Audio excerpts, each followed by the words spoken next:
If you're seeing this video, we've been intercepted at sea.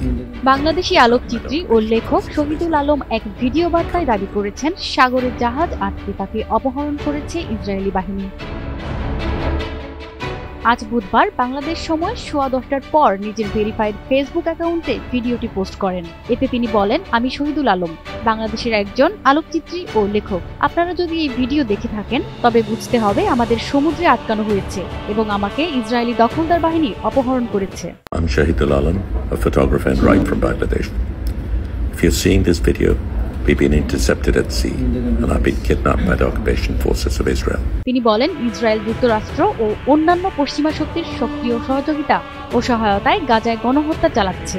আমি আমার সব সহযোদ্ধা ও বন্ধুদের প্রতি আহ্বান জানাচ্ছি, ফিলিস্তিনের স্বাধীনতার জন্য লড়াই চালিয়ে যাও। The country conducting genocide in Gaza with the active collaboration and assistance of the USA and other Western powers. তিনি আরো বলেন, আমি আমার সকল কমরেড এবং বন্ধুদের কাছে ফিলিস্তিনের স্বাধীনতার জন্য লড়াই চালিয়ে যাওয়ার জন্য আবেদন করছি। জানা গেছে শহীদুল আলম কনসার্স নামের একটি জাহাজে রয়েছেন।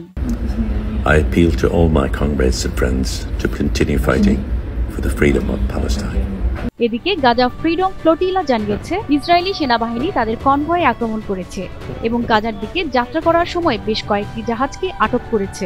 বার্তা সংস্থা রয়টার্স জানিয়েছে ইসরায়েলি সেনাবাহিনী গাজায় যাওয়ার পথে কমপক্ষে 2টি নৌকায় উঠে পড়েছে। প্রতিমা সরকার, এনটিভি অনলাইন।